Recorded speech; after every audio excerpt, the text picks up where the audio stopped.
I'm from Nekota and I love listening to Today FM. My name is Ken Godler and I'm from Australia, but I'm part Fijian from Rugby and I love listening to Today FM Rocks. For the best music and less talk, we tune into Today FM in National Light Village. Today FM rocks. My name is Inaya Ali and I'm from Ba and I love the big breakfast on Today FM. I just love it and hope you love it too. My name is Jay from La Paz. I love listening to Today FM.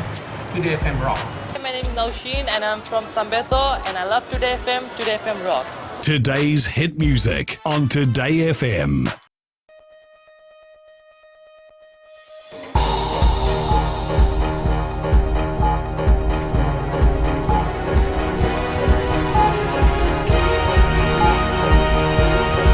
Good evening, I'm Amrita Priyadarshini and this is FBC News.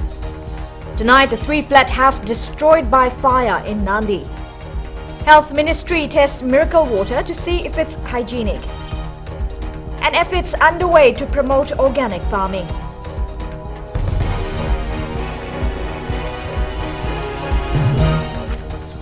Three families in Vutwalevu, Nandi have lost everything after their house was destroyed by fire yesterday morning. The 3-flat house belonged to a 44-year-old dispatch clerk, Sanjeev Raj. Raj says there were 6 people inside the 3 flats when the fire started. However, no one was injured. The cost of damage is estimated at around $210,000. It was very sad to hear that there was a fire. I came rushing and it was nearly all gone. And my first thing I asked about my kids, where are my kids? But they said they're at your brother's place. Investigation is underway to ascertain the cause of the fire. The Ministry of Health and Medical Services has tested the so-called miracle water in the Wasamu Tailevu to see if it's safe for consumption. Permanent Secretary Dr. Josefa Korevueta says the ministry has no issues with the beliefs of the people.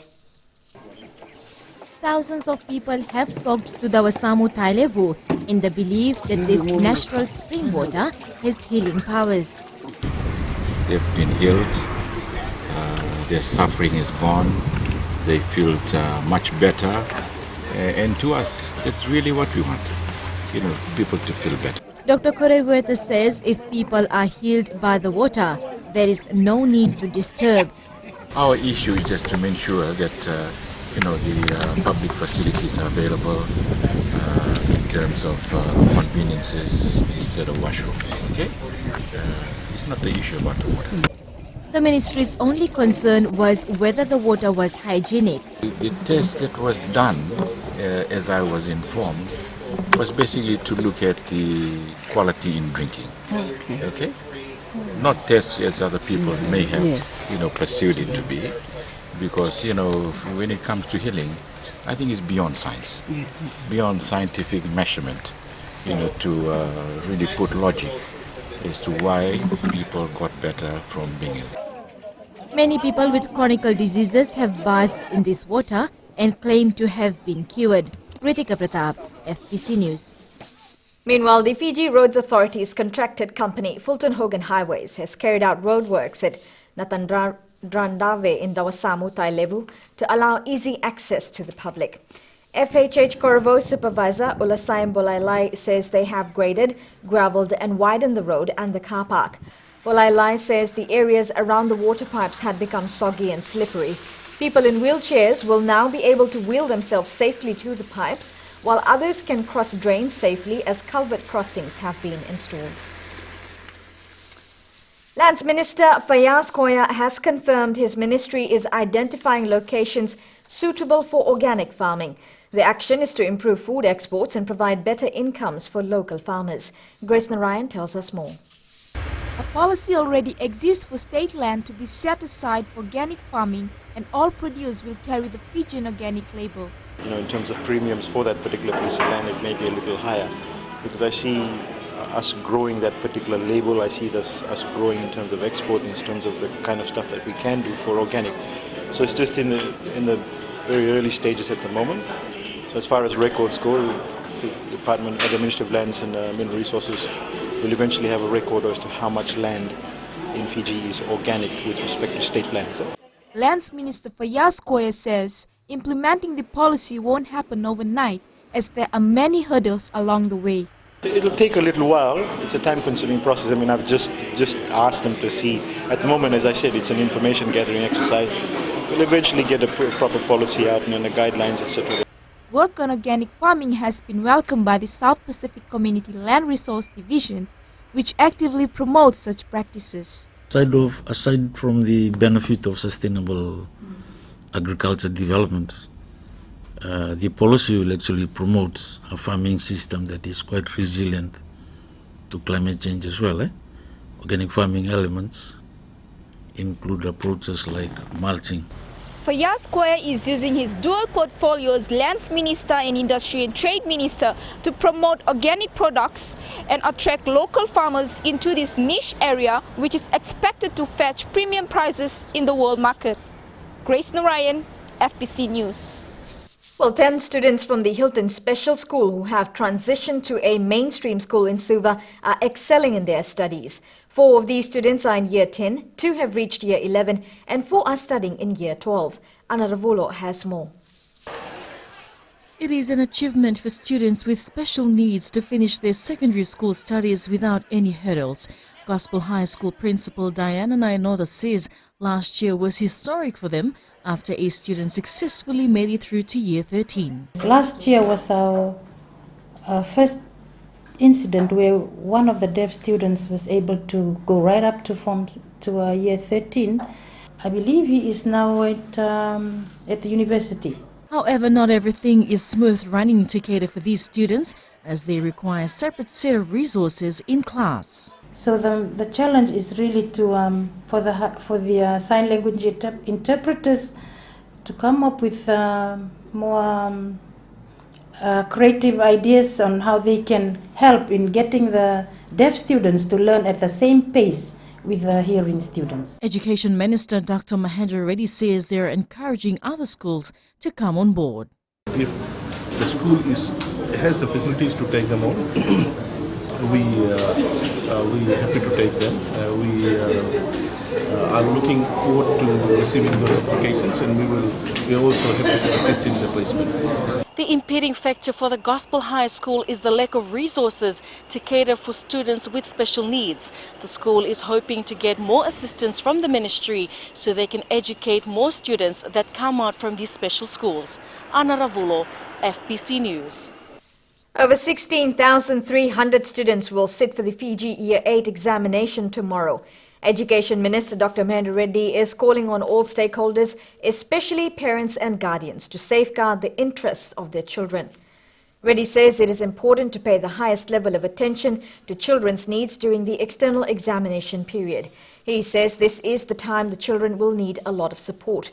The exam will end on Tuesday.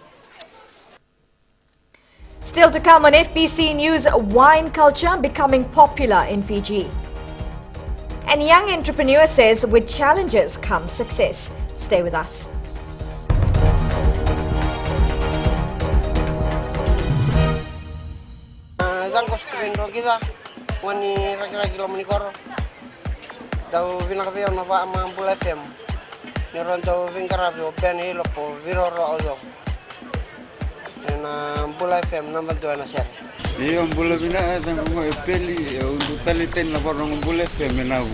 Number 20 ng Bula FM and Usur.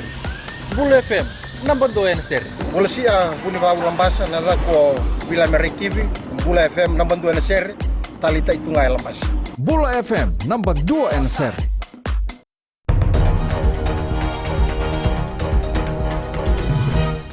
Welcome back, you're with FBC News.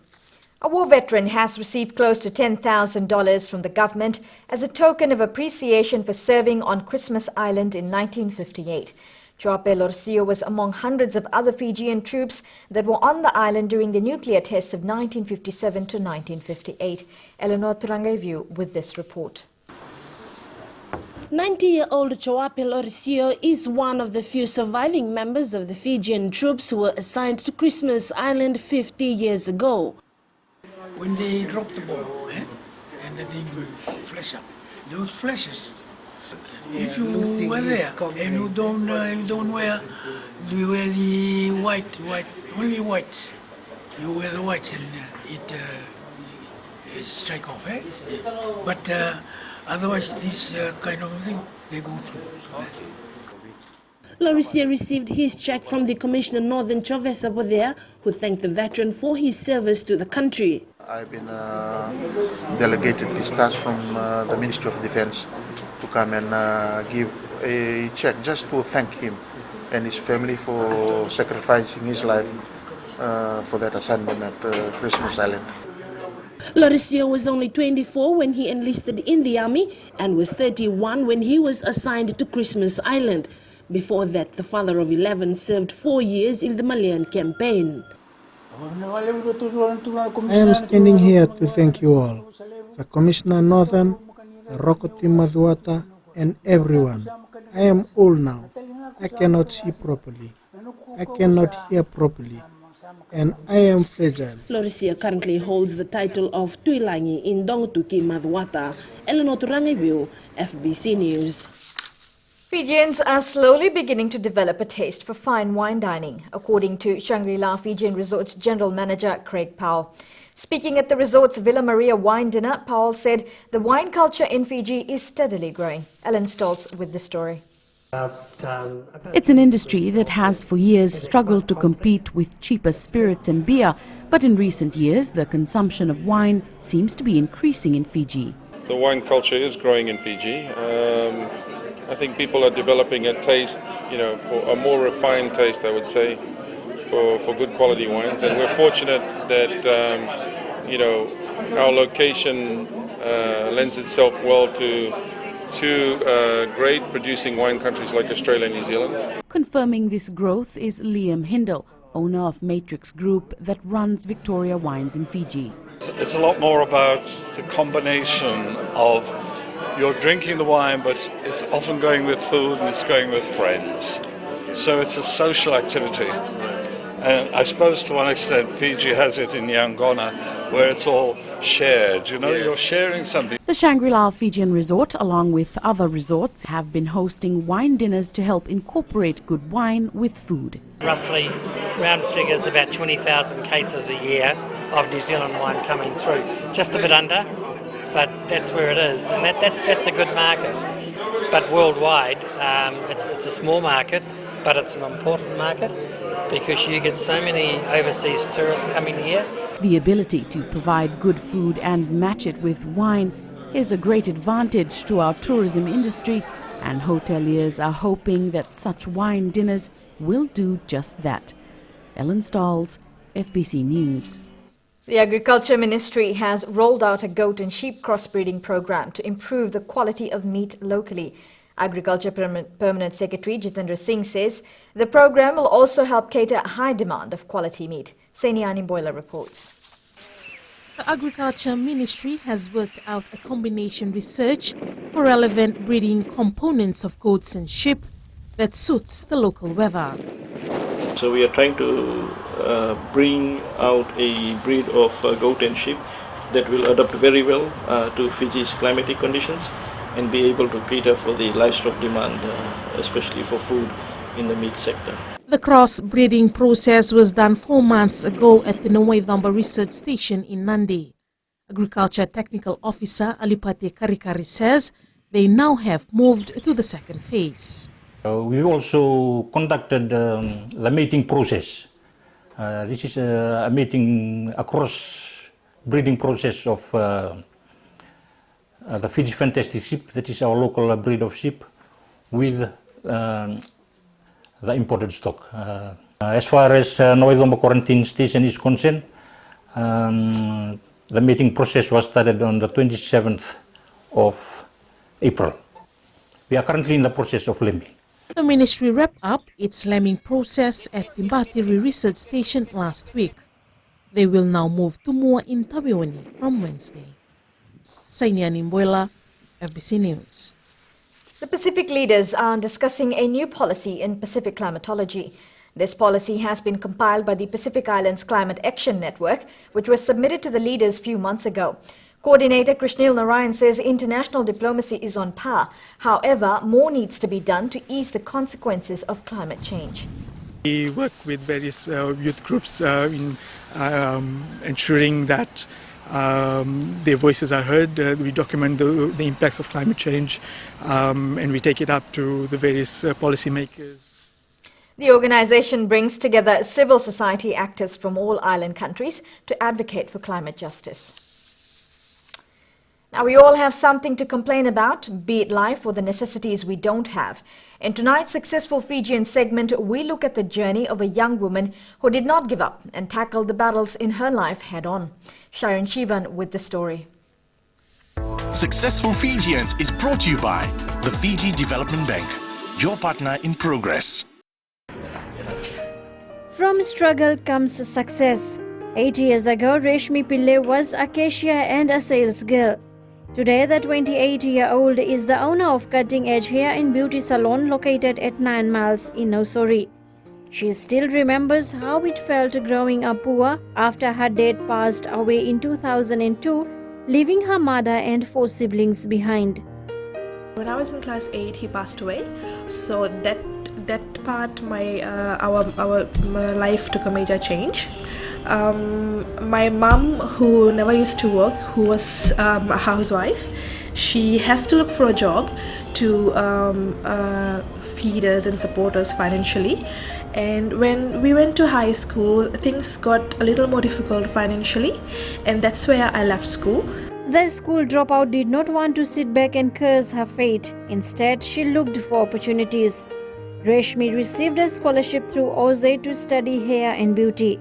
Later, she travelled to New Zealand in search of greener pastures. However, that too did not work out. Because the place my mom actually wanted me to work, the place wasn't that good. Actually, the wages wasn't that good. Plus, there were a bit of challenging people around me, and which actually was a drawback for me to come back to Fiji again. After getting advice from one of her best friend, Reshmi then decided to set up a business of her own. She now has a number of high-end clients. First 12 months was very difficult actually. Example, our exposure was not that good, plus our work, no one would come to you for hair and makeup just like that. You need to prove yourself in a lot of ways, especially in hairs. Right now we do a good set of colors, we produce good set of results too. The hardworking beautician says she is glad that she had to go through these challenges during her early days, because it has made her a better person. Sometimes your aspirations are your key to your success in life. Always work to whatever you wish or whatever you desire to do from your own abilities. Sometimes what you study in school are not your outcome in life, your career. Sometimes it's your dream and your passion which makes you a good career too. Reshmi's advice is simple: follow your dreams and you will be successful one day. Sharin Shivan, FBC News. Successful Fijians was brought to you by the Fiji Development Bank, your partner in progress. Coming up in sports, 2 international competitions lined up for netball under-21 team. And Fiji Bati will only settle for a win in Samoa. This and more after the break.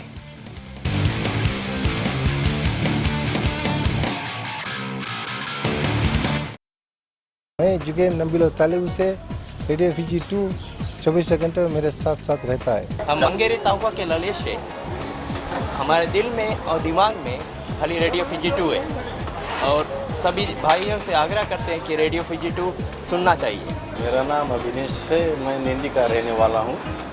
मैं सभी समय radio Fiji 2 सुनता हूँ क्योंकि उसमें आईना programme रहता है। हाय, मैं उमेश नसासा नाबुआ से। मैं जब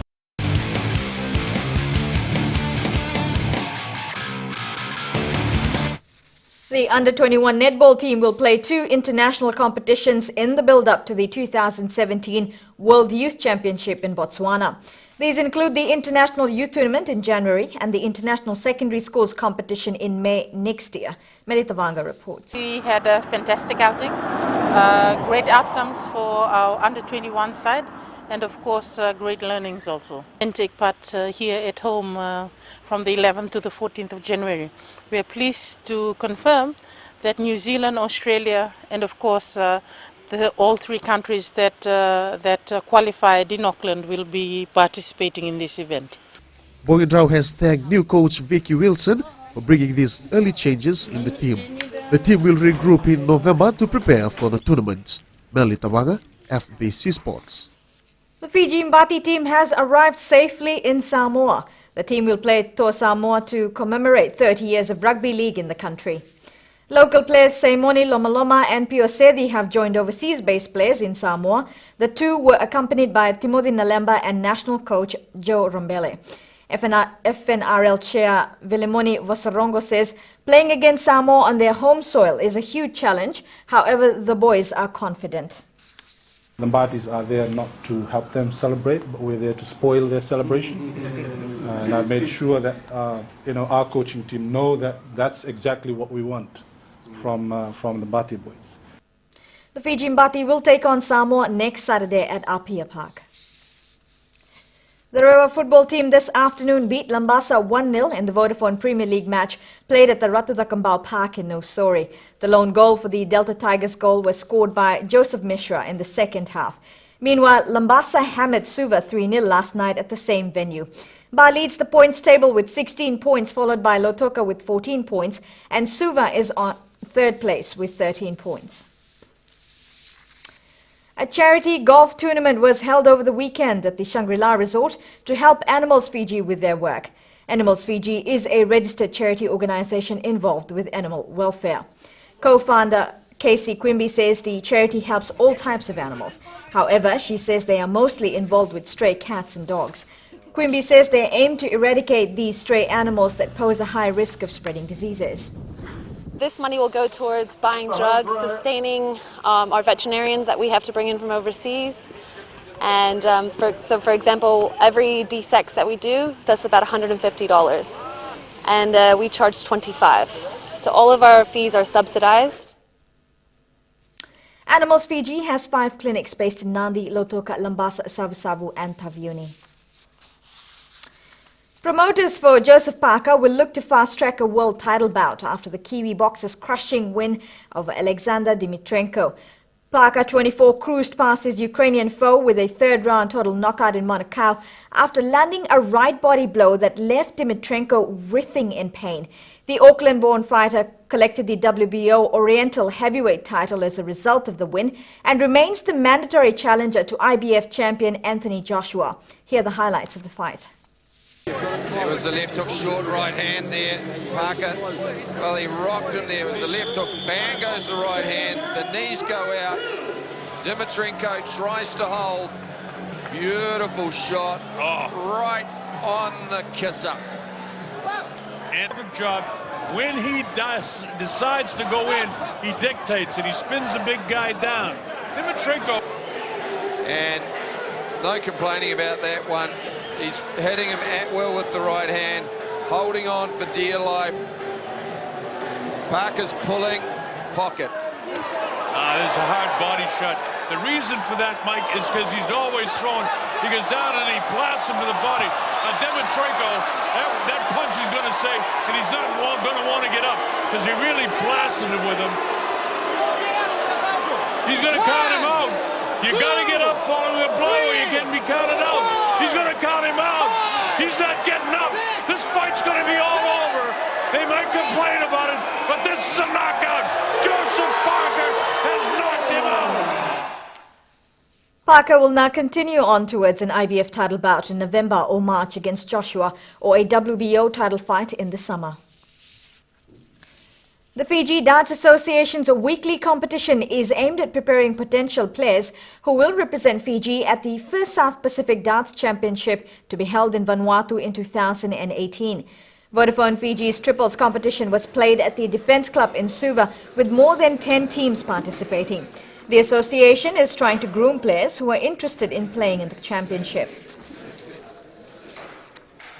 A first-half blitz has given the All Blacks a 36-17 win over Argentina in today's Rugby Championship test. The All Blacks scored 3 tries in the first half, which put them in the lead 29-3 in the first half. Anton Leonard Brown scored their last try actually in the second half to seal their victory. The All Blacks will now travel to Durban for their final match of the Rugby Championship next week. South Africa ended their 3-game losing streak in the Rugby Championship with an 18-10 victory over Australia this morning. Australia's Scott CEO scored the only try as the Wallabies led 10-3, but they struggled to break down South Africa's defence in the second half. South Africa went above Australia into second place on the standings before the final round.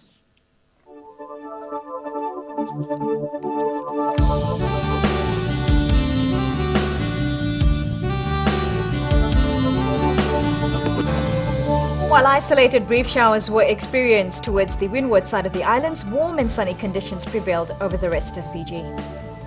On to temperatures, Lambasa recorded the highest at 33 degrees, while Suva and Savu were once again the coolest. The outlook for tomorrow, fine, apart from brief showers over the interior and eastern parts of the larger islands. Moderate east to southeast winds are expected. As for Tuesday, you can expect much of the same. Recapping the main stories, a 3-flat house destroyed by fire in Nandi. Health Ministry tests miracle water to see if it's hygienic. And efforts underway to promote organic farming. For these stories and others, you can tune in daily to our sister radio station at Gold FM. On to this week's question, and we're asking, should Fiji Soccer hire another overseas coach? To answer, visit our FBC website. You can send us newsworthy pictures and videos on email citizens@fbc.com.fj or share it with us via our Facebook page FBC News. And if you're on Twitter, follow and tweet us those news tips at FBC News or simply hashtag FBC News. You've been watching FBC News. I'm Amrita Priyadarshini. Good night.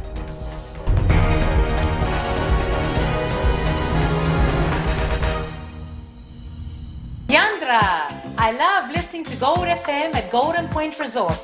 Gold FM, only the classic hits. Hola, my name is General from Rugby Village. I love listening to Gold FM, only the classic. I'm Moses from Valeu. I love listening to Gold FM, only the classic hits. My name is Marida Manako. I'm from Kandavu. I like listening to Gold FM, only the classic hits. My name is Silipa from Tavo Town. I love listening